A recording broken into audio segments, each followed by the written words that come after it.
നമസ്കാരം. മലയാളി വാർത്ത ഇൻസൈഡിലേക്ക് സ്വാഗതം.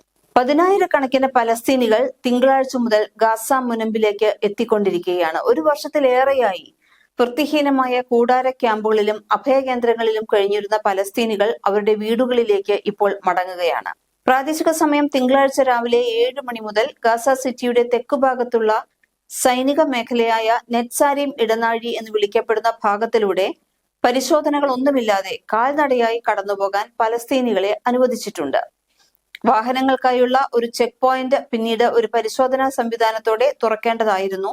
ഇതിന്റെ വിശദാംശങ്ങൾ ഒന്നും തന്നെ വന്നിട്ടില്ല. വർഷങ്ങളായി സംഘർഷ മേഖല തന്നെയാണ് ഗാസ. അവിടെ ആകെ തകർക്കപ്പെട്ടിരിക്കുകയാണ്. ഗാസയിൽ താമസിക്കുക എന്നത് വളരെയധികം സങ്കീർണവും ബുദ്ധിമുട്ടുള്ളതുമാണ്. അഭയാർത്ഥികളെ മാറ്റിപ്പാർപ്പിക്കുക എന്നതാണ് ഏറ്റവും അനിവാര്യമായിട്ടുള്ളത്. ഇവർക്കായി വീട് നിർമ്മിച്ചു നൽകണം.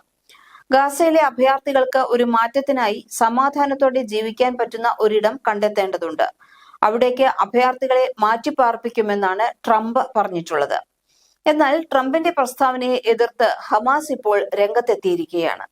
പലസ്തീനികളെ ഗാസയിൽ നിന്ന് കുടിയൊഴിപ്പിക്കാനുള്ള എല്ലാ ശ്രമങ്ങളെയും എതിർത്ത് തോൽപ്പിക്കുമെന്നാണ് ഹമാസ് പൊളിറ്റിക്കൽ ബ്യൂറോ അംഗം ബസീം നെയ്യിം പറഞ്ഞിട്ടുള്ളത്.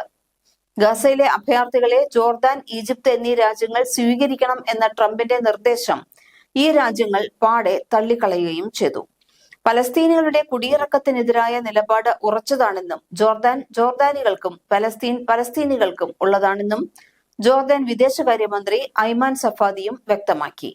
പലസ്തീൻ ജനതയുടെ അവകാശത്തെ എല്ലാ കാലവും പിന്തുണയ്ക്കുമെന്ന് ഈജിപ്ത് അറിയിച്ചിട്ടുണ്ട്. ട്രംപിന്റെ നിർദ്ദേശത്തെ ജർമ്മനിയും എതിർത്തു. ഗാസയിൽ നിന്ന് ജനതയെ ഒഴിപ്പിക്കണമെന്ന നിർദ്ദേശത്തെ Palestine authority president Mahmoud Abbas അപലപിക്കുകയാണ് ചെയ്തത്. 1948-ലും 1967-ലും പലസ്തീൻ ജനതയ്ക്ക് സംഭവിച്ച ദുരന്തങ്ങൾ ആവർത്തിക്കാൻ അനുവദിക്കില്ല എന്നാണ് അദ്ദേഹം വ്യക്തമാക്കിയത്. ഗാസയിലെ അഭയാർത്ഥികളെ ഈജിപ്ത്, ജോർദാൻ എന്നീ രാജ്യങ്ങൾ ഏറ്റെടുക്കണമെന്നാണ് ട്രംപിന്റെ ആവശ്യം. ജോർദാൻ രാജാവ് അബ്ദുള്ള രണ്ടാമനുമായും ഈജിപ്ത് പ്രസിഡന്റ് അബ്ദുൽ ഫത്ത അൽ സിസിയുമായും ഇക്കാര്യം ചർച്ച ചെയ്യുമെന്ന് ട്രംപ് അറിയിച്ചിരുന്നു.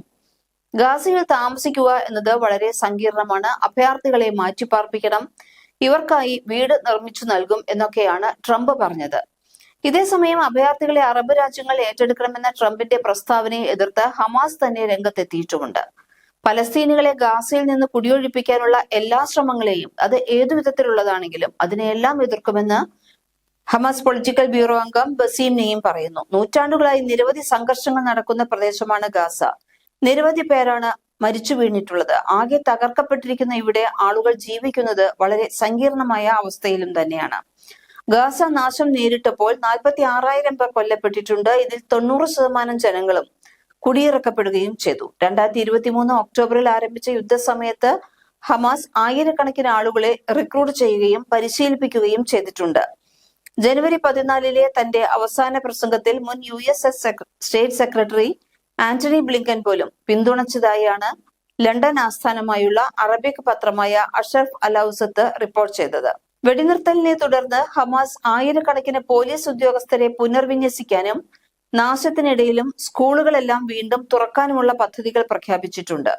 മുഖം മറച്ച് വെളുത്ത കാറിൽ ഹമാസ് പതാകയും തോക്കുകളുമായി ഗാസയിലൂടെ നീങ്ങുന്ന ഹമാസിനെയാണ് വെടിനിർത്തലിന് ശേഷം കാണാൻ സാധിക്കുന്നത്. ഹമാസിനെ ഉന്മൂലനം ചെയ്യുമെന്ന ഇസ്രയേൽ പ്രധാനമന്ത്രി ബെഞ്ചമിൻ നെതന്യാഹുവിന്റെ പ്രസ്താവനയ്ക്ക് അപ്പുറം യാഥാർത്ഥ്യം മറ്റൊന്നാണ് എന്ന് കാണിക്കുന്നതാണ് ഗാസയിലെ ഈ കാഴ്ചകൾ എന്നാണ് രാജ്യാന്തര മാധ്യമങ്ങളും റിപ്പോർട്ട് ചെയ്യുന്നത്. 15 മാസത്തെ യുദ്ധം ഹമാസിനെ തകർക്കാൻ സാധിച്ചിട്ടില്ല എന്ന പരോക്ഷ സന്ദേശമാണ് ഹമാസ് ആദ്യ ദിവസം മുതൽ നൽകുന്നത്.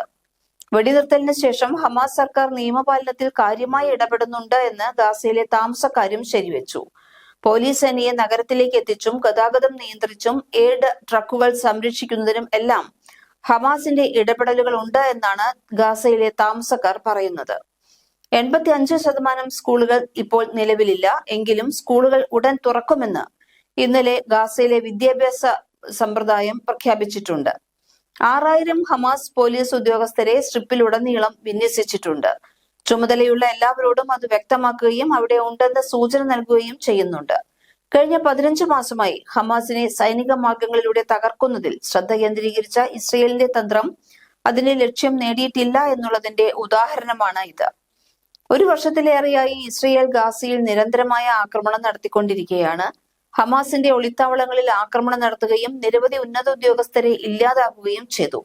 എങ്കിലും ഭീകര സംഘത്തെ തുടച്ചു നീക്കാൻ ഇസ്രയേലിന് കഴിഞ്ഞിട്ടില്ല. ഹമാസ് വീണ്ടും അധികാരം വീണ്ടെടുക്കുക തന്നെയാണെന്നാണ് ഇപ്പോൾ വിദഗ്ധർ പറയുന്നത്. മലയാളി വാർത്ത ഇൻസൈഡ്.